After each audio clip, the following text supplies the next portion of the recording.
నమస్తే. Welcome to my channel kitchen queen by Juhi. Hello friends, మీరందరూ ఎలా ఉన్నారు? నేనైతే బాగున్నాను. ఐ హోప్ మీరందరూ కూడా చాలా చాలా బాగానే ఉంటారు. ఈరోజొచ్చేసి వెదర్ అయితే చాలా చాలా బాగుంది. మంచి చల్లటి గాలి కొడుతుంది. తర్వాత కొంచెం ఎండ అయితే బాగా వచ్చింది. చాలా రోజులైంది కదా నా బాల్కనీ గార్డెన్‌ని చూపించలేదు. అది కూడా ఈరోజైతే మీతో షేర్ చేయబోతున్నాను.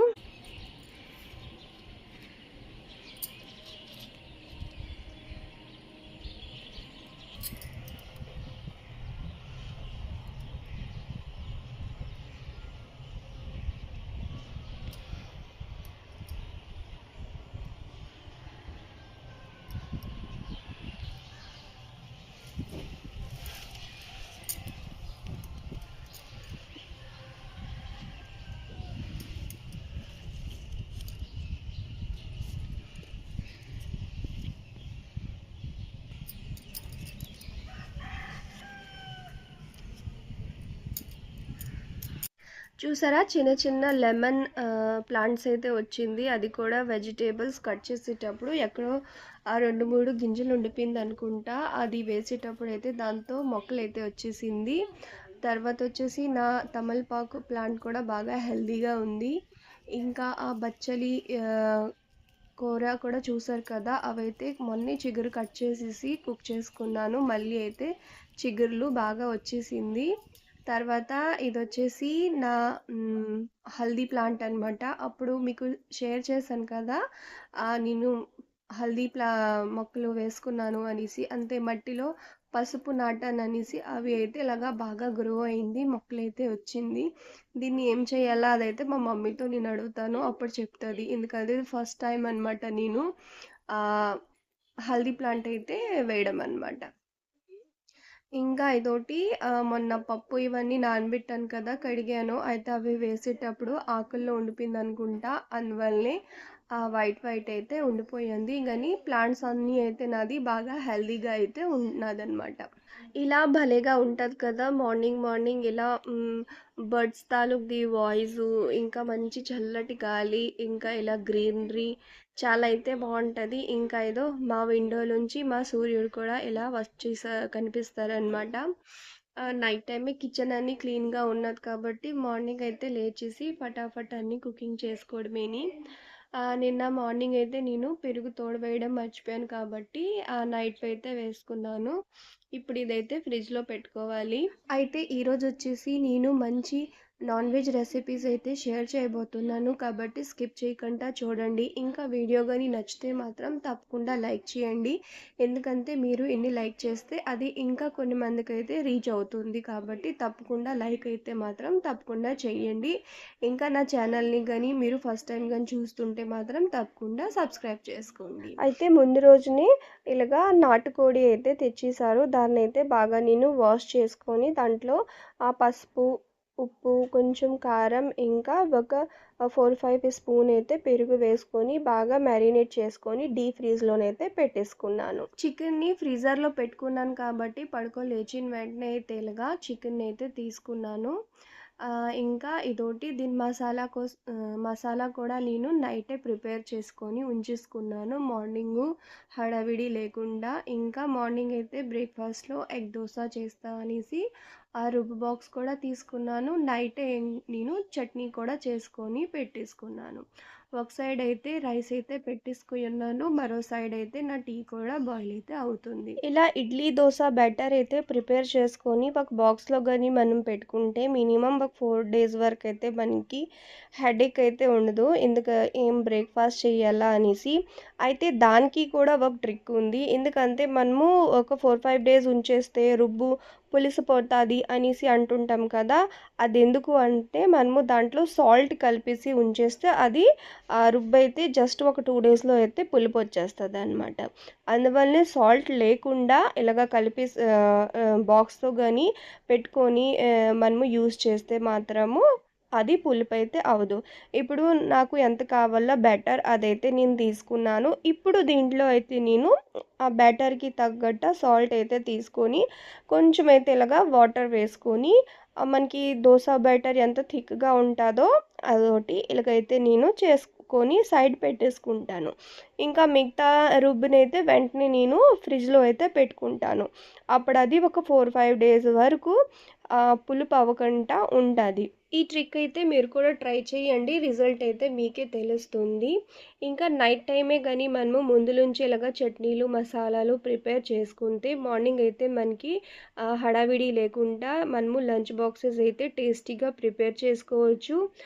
రెండోదేంటంటే మార్నింగ్ ఒకవేళ కరెంట్ వెళ్ళిపోతది అలా అనేసి కూడా టెన్షన్ ఉండదనమాట.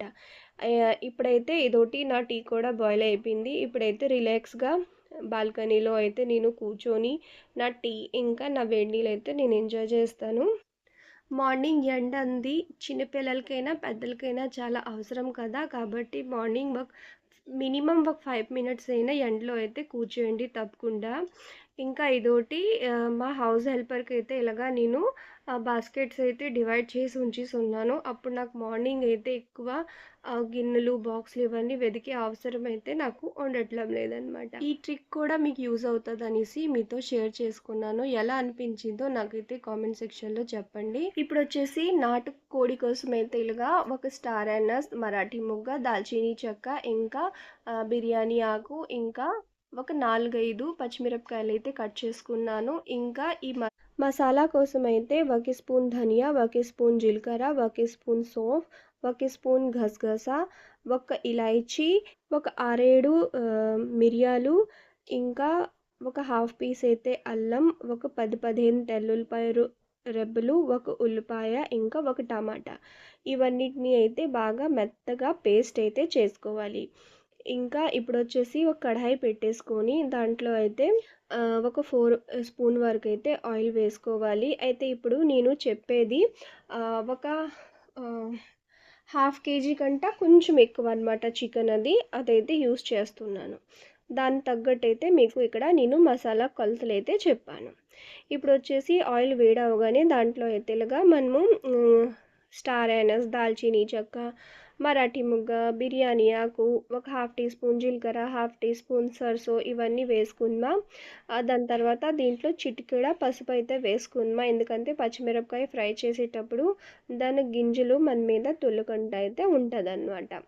ఇప్పుడు దీంట్లో కొంచెం టేస్ట్‌కి సరిపడా సాల్ట్ వేసుకుందామా. ఇంకా 1½ టీ స్పూన్ అయితే ఇక్కడ రెడ్ చిల్లీ పౌడర్ వేసుకుంటున్నాను.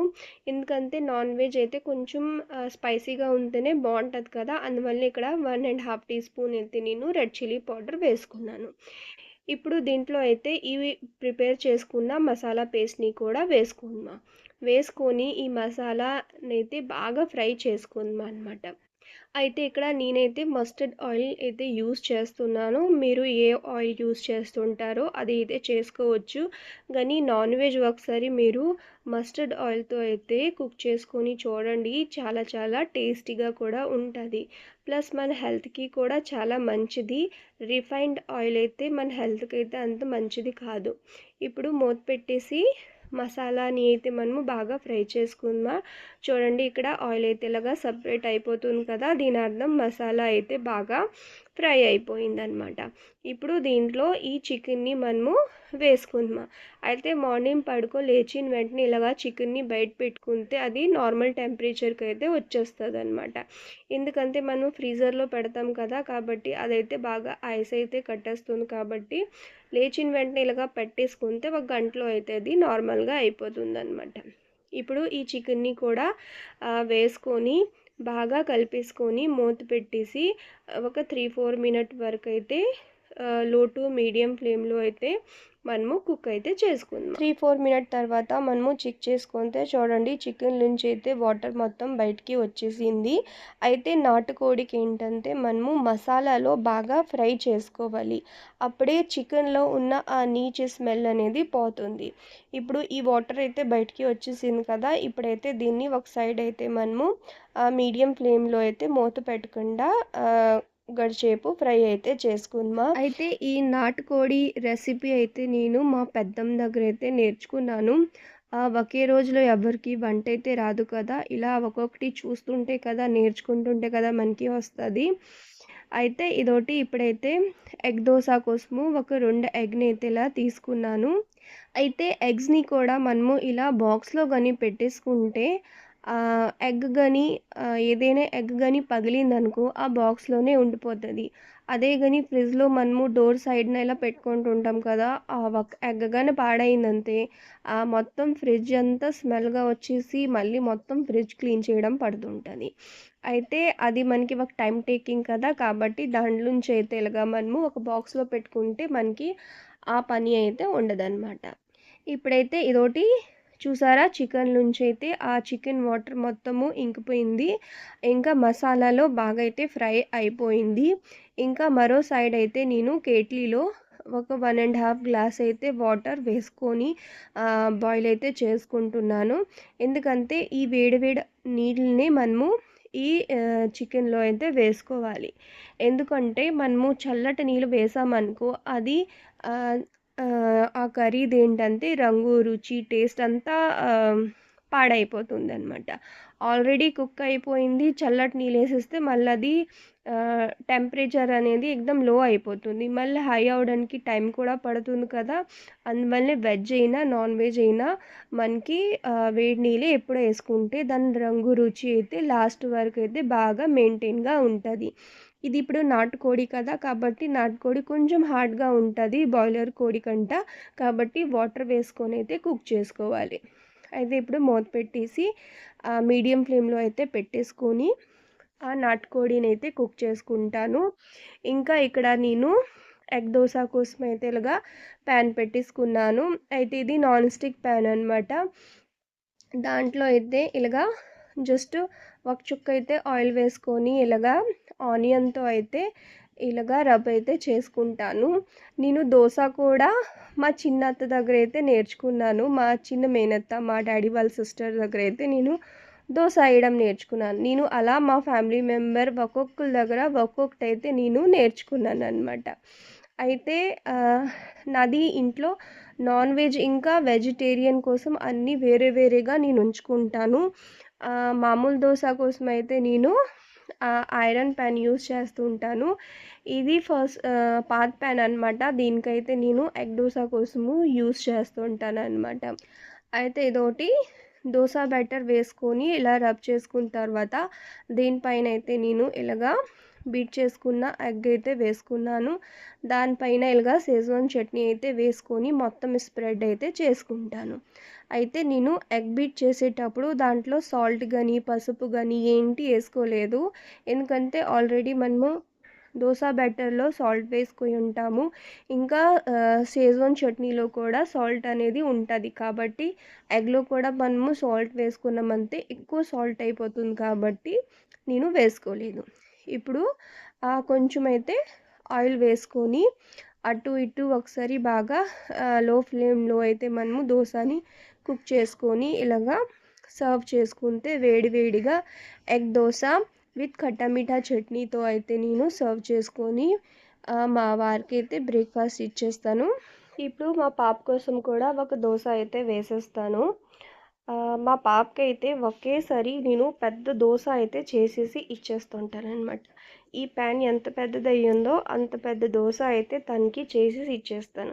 ఎందుకంటే చిన్న దోస అయినా ఒకటే తింటది. పెద్ద దోస అయినా ఒకటే తింటదనమాట. అంతే ఒక్కటే క్వాంటిటీ కావాలనమాట. అందువల్లే ఇలాగ తిండి దొంగ పిల్లలకి మాత్రం మనము కొంచెం తెలివితేటలుగా ఇలాగా చేసేసి ఇచ్చేస్తే మాత్రం మనకి టెన్షన్ ఉండదు. వాళ్ళు కూడా కడుపు నిండా తినేస్తారు. ఇటు మన మమ్మీ కూడా హ్యాపీలో అయిపోతామనమాట. ఈ ట్రిక్ ఎలా అనిపించిందో తప్పకుండా నాతో అయితే కామెంట్ సెక్షన్‌లో షేర్ చేసుకోండి. ఇంకా మీరు కూడా ఏ రెసిపీ మీ ఏ ఫ్యామిలీ మెంబర్స్ దగ్గర నేర్చుకున్నారు అది కూడా నాకైతే కామెంట్ సెక్షన్‌లో తప్పకుండా షేర్ చేసుకోండి. ఇప్పుడొచ్చేసి మనము చికెన్ అయితే చూసుకుందామా. చికెన్‌లో కూడా కొంచెం వాటర్ అయితే తగ్గుతుంది. మీకు ఇంత గ్రేవీ కావాలి అనుకోనంటే ఇక్కడితో అయితే గ్యాస్ ఫ్లేమ్‌ని ఆఫ్ చేసేయొచ్చు. ఎందుకంటే చికెన్ కూడా బాగా కుక్ అయిపోయింది. మనకి ఇడ్లీతో, దోసతో ఇలాగా గ్రేవీలా ఉంటే బాగుంటుంది కదా! కాబట్టి ఇంత గ్రేవీ కావాలంటే ఇక్కడితో అయితే ఆఫ్ చేసుకోవచ్చు. ఇక్కడ చికెన్ కూడా అయితే బాగా కుక్ అయిపోయింది. కానీ నాకు మరి కొంచెం థిక్గా కావాలి కాబట్టి నేను మరో 2 మినిట్స్ అయితే నేను దీన్ని కుక్ అయితే చేసుకుంటానన్నమాట. ఇక్కడ దోశ కూడా రెడీ అయితే అయిపోయింది. ఇలాగా మధ్యలోంచి కట్ చేసుకొని ఇలా పిల్లలకి కానీ ఇచ్చేస్తే వాళ్ళకి ఇంత పెద్ద దోశ అనేసి అనిపించదనమాట. ఇలాగా కానీ కట్ చేసేసి ప్లేట్లో సర్వ్ చేసుకుంటే సరిపోతుంది. ఇప్పుడు ఇక్కడ చికెన్ని కూడా చెక్ చేసుకుంటే చికెన్ అయితే పర్ఫెక్ట్గా కుక్ అయిపోయింది. గ్రేవీ కూడా నాకు ఇంతే కావాలి కాబట్టి ఇక్కడితో అయితే నేను గ్యాస్ ఫ్లేమ్ని అయితే ఆఫ్ చేసేస్తాను. దాని తర్వాత దీంట్లో అయితే ఇలాగా కొత్తిమీరని అయితే కట్ చేసుకొని వేసేసుకుంటాను అనమాట. వేడి వేడిగా నాటుకోడి కూర అయితే రెడీ అయిపోయింది. ఈ నాటుకోడి కూరతో అయితే గారెలు, ఇడ్లీ ఇవైతే భలే కాంబినేషన్ అనమాట. చాలా సింపుల్గా టేస్టీగా అయితే ఇలాగా తప్పకుండా మీరు ట్రై చేయండి. మీరు కుక్కర్లో కుక్ చేసుకోవాలంటే ఇప్పుడు నేను కళాయిలో కుక్ చేసుకున్నాను కదా, సేమ్ మసాలా సేమ్ ప్రొసీజర్ అయితే మీరు కుక్కర్లో చేసుకోవచ్చు. కుక్కర్లో ఒక 2 విజిల్స్ పెట్టేసుకుంటే సరిపోతుంది. అయితే మాత్రం కుక్కర్లో కుక్ చేసి టేస్ట్ వేరేగా ఉంటుంది. ఇంకా మనం ఇలా కడాయిలో కానీ కుక్ చేసుకుంటే దాని టేస్ట్ అయితే వేరేగా ఉంటుంది. నాకైతే ఇలా కడాయిలో కుక్ చేసుకుంటే దీని టేస్ట్ అయితే బాగా తగులుతుంటుంది కాబట్టి నేను ఎప్పుడైనా సరే ఇలాగా కడాయిలోనే కుక్ చేసుకుంటుంటాను అనమాట. ఇప్పుడు ఫాస్ట్గా అయితే లంచ్ బాక్స్ అయితే ప్యాక్ చేసేస్తున్నాను. ఇదోటి స్టార్టింగ్లో మీకు చెప్పాను కదా, ఇలాగ మనము లంచ్ బాక్స్ కోసం ఇలాగ సపరేట్గా ఒక చిన్న బాస్కెట్లో కానీ పెట్టేసుకుంటే మనకి లంచ్ బాక్సెస్ ఎక్కడున్నది అనే వెతికే అవసరం అయితే ఇలా ఉండదన్నమాట. జస్ట్ ఆ బాస్కెట్ తీసుకొని దాంట్లో తీసుకుంటే సరిపోతుంది. అయితే ఒక బాక్స్లో రైస్, ఒక బాక్స్లో కోడి కూర, ఒక బాక్స్లో అయితే రసం వేసుకుంటాను. ఇంకా ఈ బాక్స్లో అయితే ఇలాగా పెరుగు అయితే వేసుకుంటాను. ఈ పెరుగు పైన కొంచెం సోంఫ్, జీలకర్ర ఇంకా పుదీనాతో నేను పౌడర్ చేసుకొని పెట్టేసుకుంటుంటాను కదా, అదైతే వేసుకుంటాను. ఇంకా ఈ పెరుగులో అయితే సాల్ట్ అయితే వేయను. ఎందుకంటే మనము సాల్ట్ వేసేసామనుకో మధ్యాహ్నం తినేటప్పటికి పెరుగు అయితే పులుపు వచ్చేస్తుంది అనమాట. కాబట్టి ఎప్పుడు కూడా అలా అయితే చేయకూడదు. ఇక్కడితో అయితే లంచ్ బాక్స్ ప్రిపరేషన్ అయితే అయిపోయింది. దాని తర్వాత కిచెన్ ఇవన్నీ కొంచెం క్లీన్ చేసుకొని హాయిగా ఫ్రెష్ అయిపోయి ప్రశాంతంగా అయితే నేను పూజ అయితే చేసేసుకున్నాను. ఇదండి ఈరోజు వ్లాగ్ అయితే. ఈరోజు వ్లాగ్లో మీకు నేను చెప్పే టిప్స్ అండ్ ట్రిక్స్ ఇంకా రెసిపీస్ ఇవన్నీ నచ్చితే మాత్రం తప్పకుండా లైక్ చేయండి, షేర్ చేయండి, కామెంట్ చేయండి. ఇంకా కానీ మీరు నా ఛానల్ని ఫస్ట్ టైం కానీ చూస్తుంటే సబ్స్క్రైబ్ చేసుకోండి. Thanks for watching.